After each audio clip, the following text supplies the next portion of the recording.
Thomas Frank has been fired.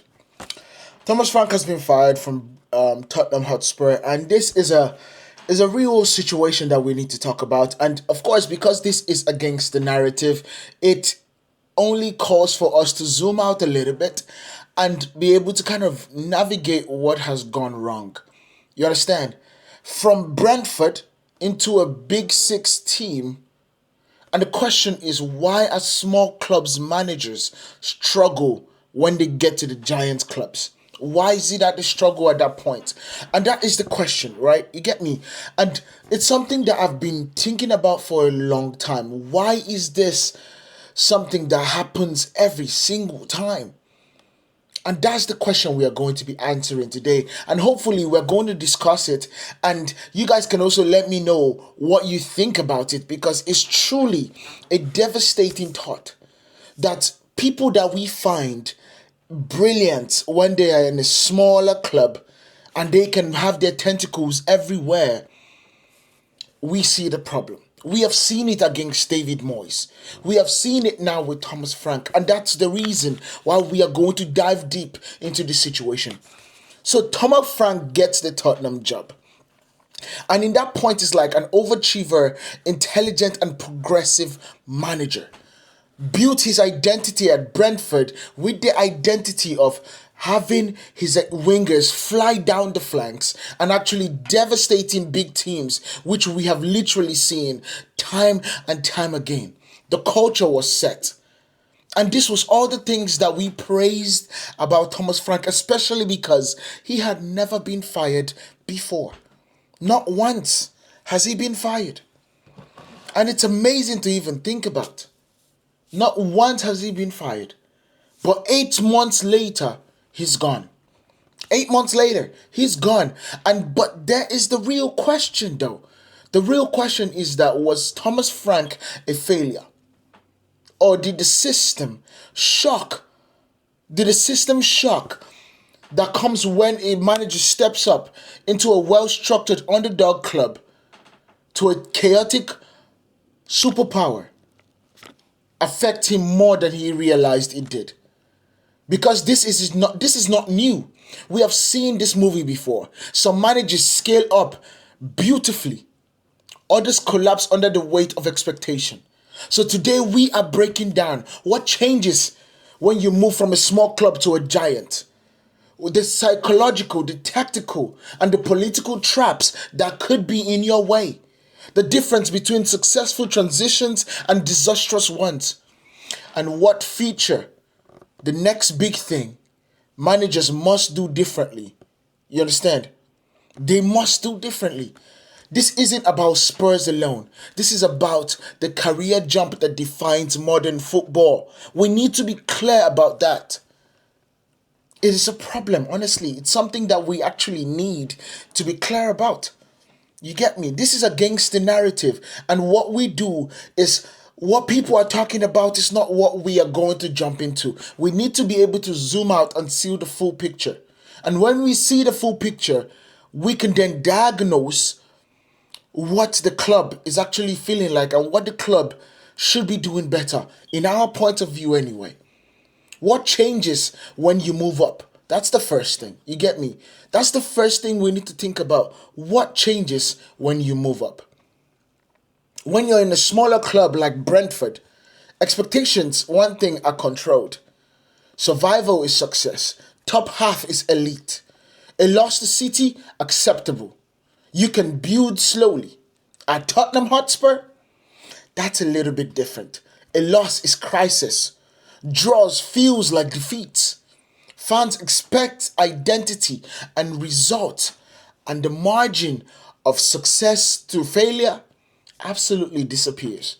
It is either you win or you lose. It's either you succeed or you fail. And that is the big difference. That right there is the big difference. The second difference is the squad dynamics, the change that you get. At smaller clubs, you have hungrier players that are hungry to get an opportunity to move into the next phase of their career. You have a clear hierarchy between the players, the managers, and the owners. The coach's authority is strong. He can absolutely navigate and mold players to the players that he wants. The dressing room absolutely buys into the system, because if you don't buy into the system, you'll be out of a job. So those are the things that you meet in a smaller club when it comes to the squad dynamics. However, in the bigger club, it's a little bit different, because you get to meet international stars, stars that are playing for their country, household names. There's ego management that you have to do. So you have to be able to understand, okay, where do I strike and where do I rub the shoulder? Where do I put an arm over the shoulder, or where do I give the hairdryer treatment? Those are things that you need to be able to navigate. You also need to be able to navigate international agents, agents that feel like they are the people that make the clubs run. And of course, the establishment, the power struggles, and the power structures are also things that you need to be able to navigate. And we famously saw that Ruben Amorim was not able to navigate those power structures as well. Because in that situation too, he came from a smaller team in Sporting to a giant at Manchester United. So you are not just coaching tactics when you move to a bigger club. You are managing personalities, contracts, and political influence. Those are the things that you are managing.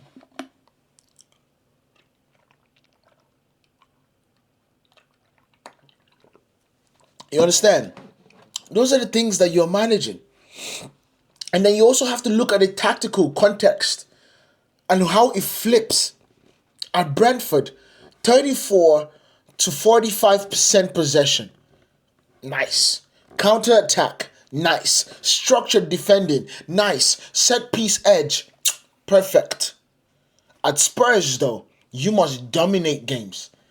We are looking at 50 to 60% possession. You have to be able to break down low blocks.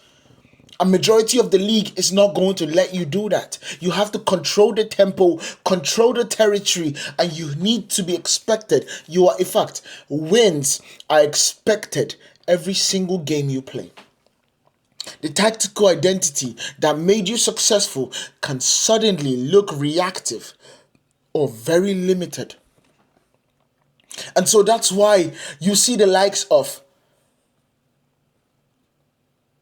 Vincent Company going from Burnley to Bayern Munich. And you can then look at the situation and be like, oh my God, there's a reason why it happens. Because even while Vincent Company was at Burnley, his identity was not that. His identity was not giving up possession. His identity was not counter-attacking. His identity was not structured defending. His identity was not putting set piece edge kind of situation. His identity wanted expansive football. His identity was putting his team in the right position to win the game and play his way of football. That's why when you look at Bayern's recruitment and how they were able to look at his games, they were like, if he had better players and he is able to communicate this, he will be a success. And that is what we have seen right now. And of course, that would also lead us to the media pressure that he faces. He's coming from Manchester City. He knows that. He's the captain. But for Thomas Frank at Brentford, you lose 3 games, local frustration. It's okay. At Tottenham Hotspur, you lose 3 games. You have national debate. You have TV panels. You have social media storms. You have legends questioning you. You have literally Jason Conde saying, where is Tottenham? Where is Tottenham? You have it for the entire week. That's the pressure. That's the psychological load that triples when you move up to a new team, to a bigger giant. But this is where managers either adapt or get exposed. This is the moment. This is the moment why some fail and some scale up and successfully do it at that. So let's talk about the ones that didn't scale up. David Moyes, Everton to Manchester United. At Everton, stable, clear structure, long-term trust. At Manchester United, he inherited the champions. No Ferguson aura. A lot of big personalities. No transfer barking alignment. He just didn't have it. They didn't trust him. He tried to replicate his Everton methods at Manchester United. But you can't just manage Manchester United like Everton. He did not elevate his authority fast enough. You need to come to Manchester United and elevate the way you think, elevate the way your system is, and meet a situation. That's the only way you do it. You look at Andres Villas-Boas from Porto to Chelsea. Brilliant tactician, young, data-driven. At Porto, absolute control. He controlled every single thing. At Chelsea, he tried to bench Lampard. He lost the dressing room. He overestimated tactical authority over versus player power. And he was right on some footballing ideas, but lost the political battle. So you have to understand that situations are not just about football when you move into the bigger club. Graham Potter, Brighton to Chelsea. Perfect example. At Brighton, he had time. He had recruitment alignments with the philosophy of the team. No expectations for trophies. None at all. At Chelsea, a 30-player squad. No hierarchy, because the truth about it is that you don't know where you talk to. You don't know who is ahead of who. Ownership turbulence. Results demanded immediately you get there. He tried to maintain a long-term thinking, but big clubs rarely allow an incubation of talent. You must do it now. That's what they tell you, and that is what they demand. And if you can't do it, that's the problem.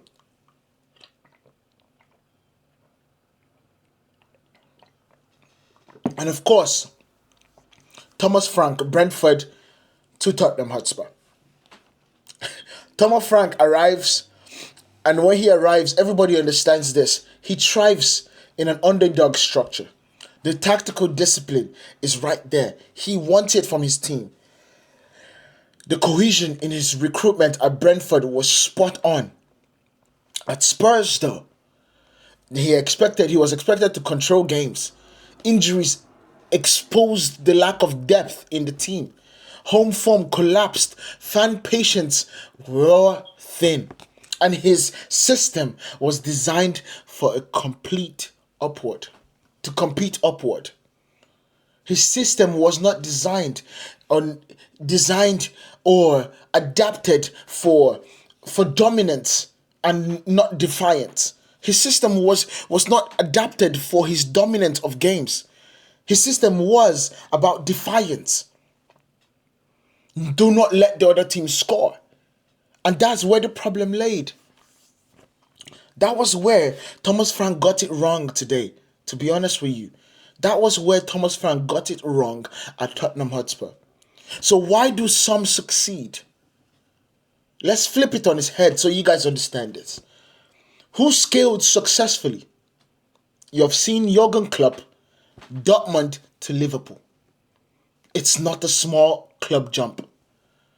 It's huge, but it's similar, scaling from the challenge of Dortmund to the challenge of Liverpool. If we want to go back a little bit more, you're looking at Mainz, from Mainz to Dortmund. That right there is also a jump. But why did he succeed?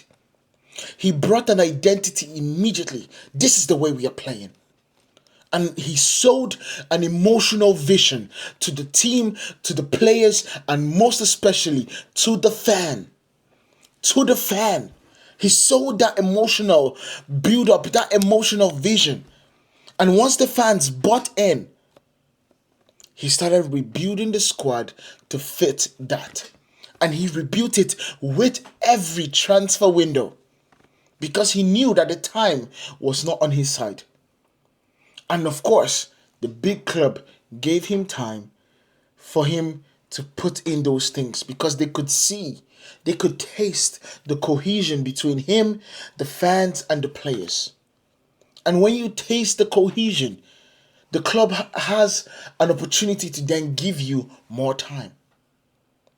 And of course, he didn't just try to adjust quietly. He transformed the club's culture, and he transformed it in a loud, boisterous manner. You go into the club and you lay the law from scratch.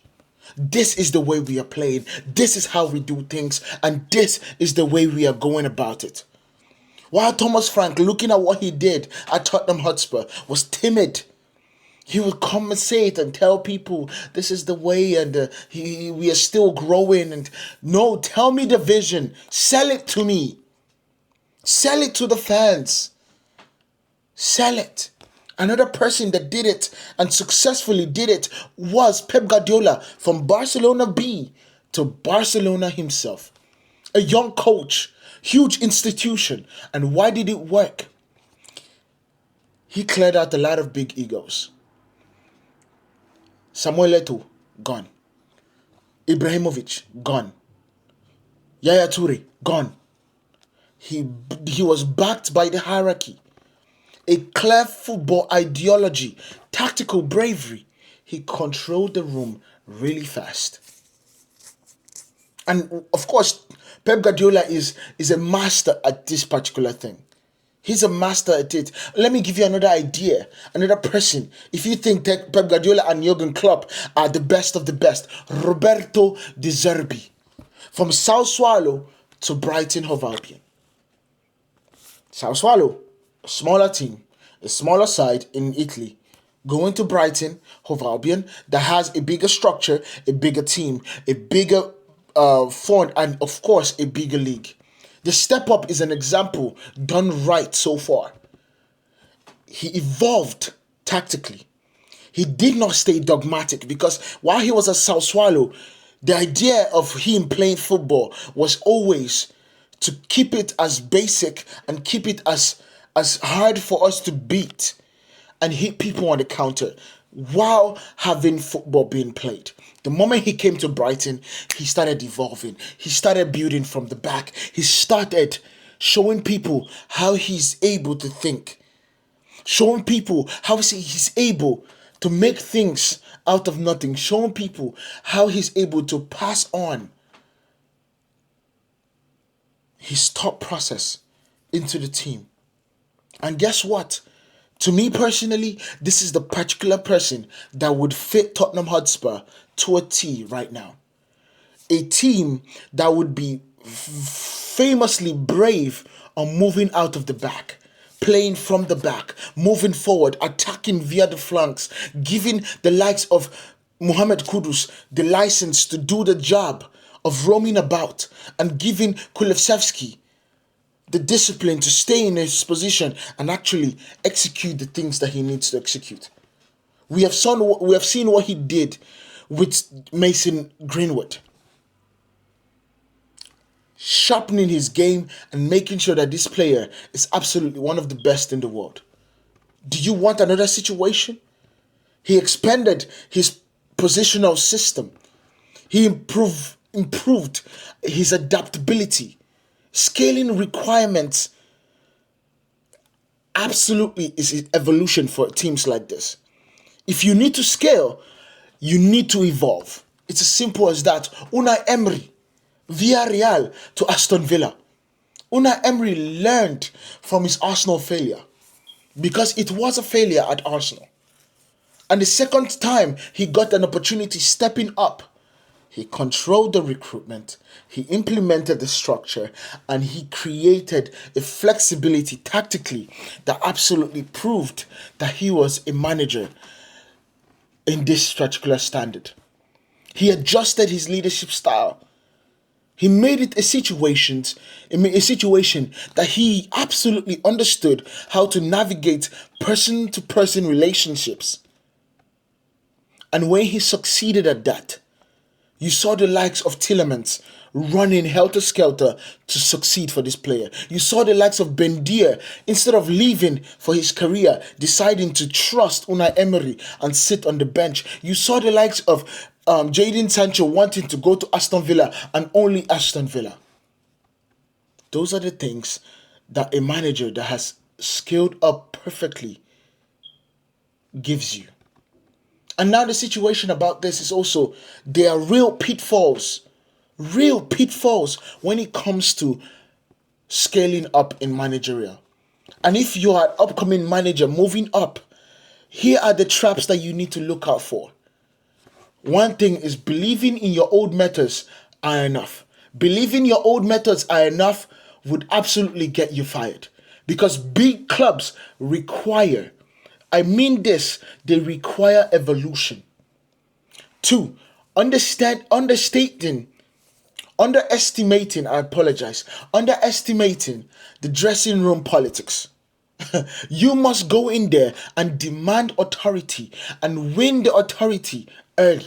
Because what we saw with Thomas Frank, with the likes of Jed Spence and Mickey van der Ven, literally shunning his handshakes, is the sign that he did not have the authority in the dressing room.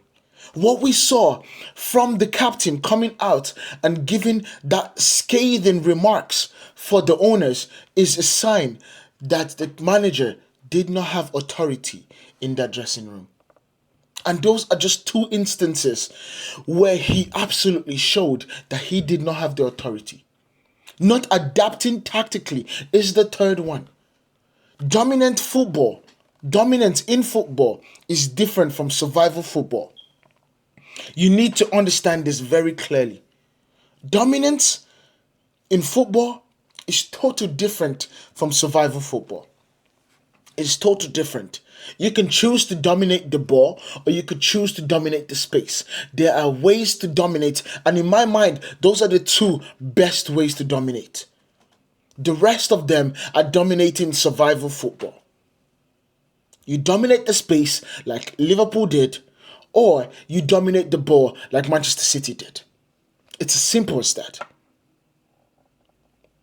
Right now, Arsenal are dominating the space and are also having the ability to dominate the ball whenever they need to. They choose when they need to, and that is the reason why Mikel Arteta is doing the job well.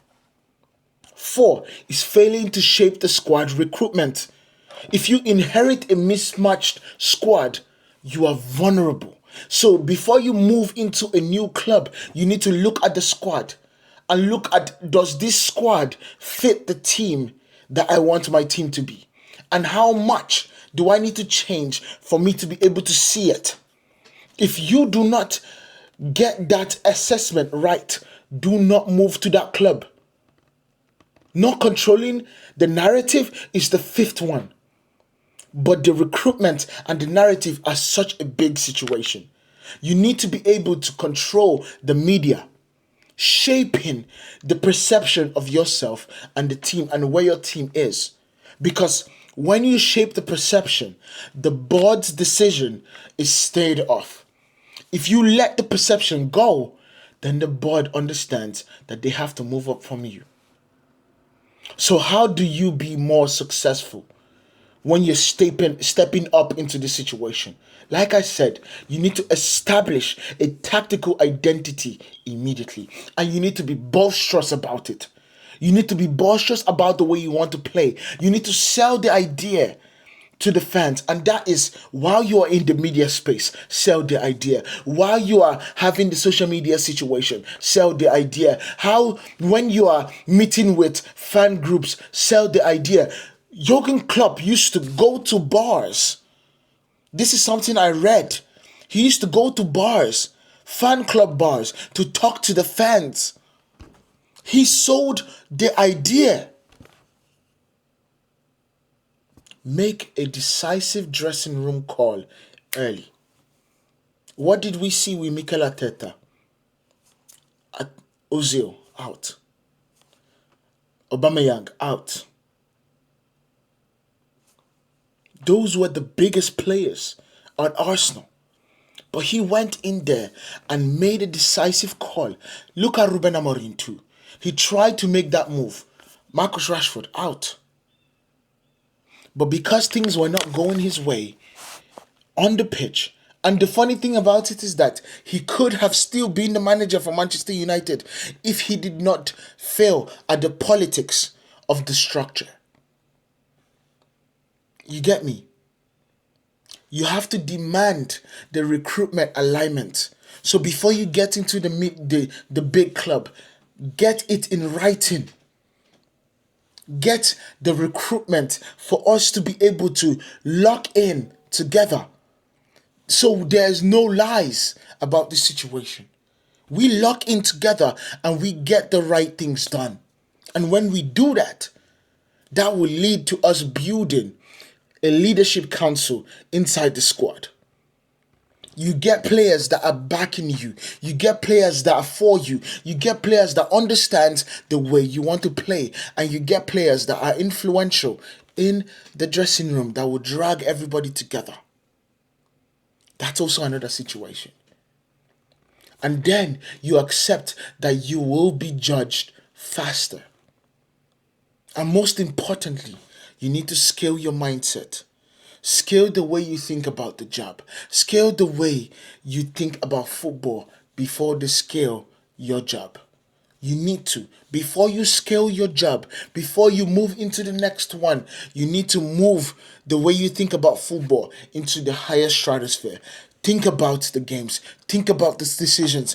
Go speak to people that are in those places that have done it better. Hire managers or assistant managers that have been in dressing rooms in the bigger clubs that are looking for an opportunity so they can walk you through things that they could expect, that you could expect.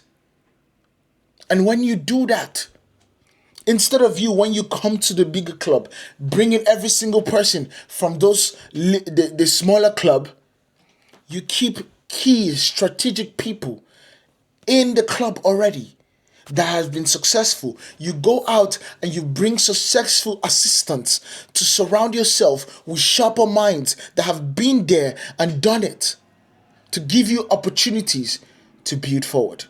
You don't go get a set piece coach from Manchester United that failed under Erik ten Hag. You don't do that.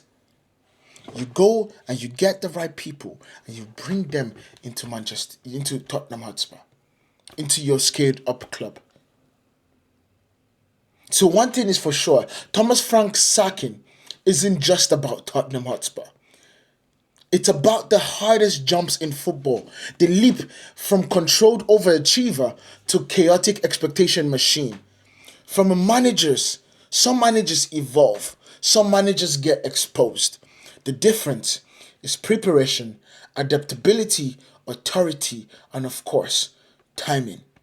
But let me know what you guys think about this. This, of course, has been my pleasure. It is against the narrative. And of course, this is us talking about Thomas Frank firing, and most especially how managers that are upcoming and are overachievers in the clubs that they are in, how can they scale up to the giants of the Premier League, the giants of La Liga, the giants of Serie A, the giants of football in general? How can they scale up? Let me know what you guys think about this down in the comments. Make sure you guys hit that like button. And if you're watching this from everywhere that you listen to your podcast, it's been real. I'm your boy Manny, and I'll see you guys in the next one. Peace.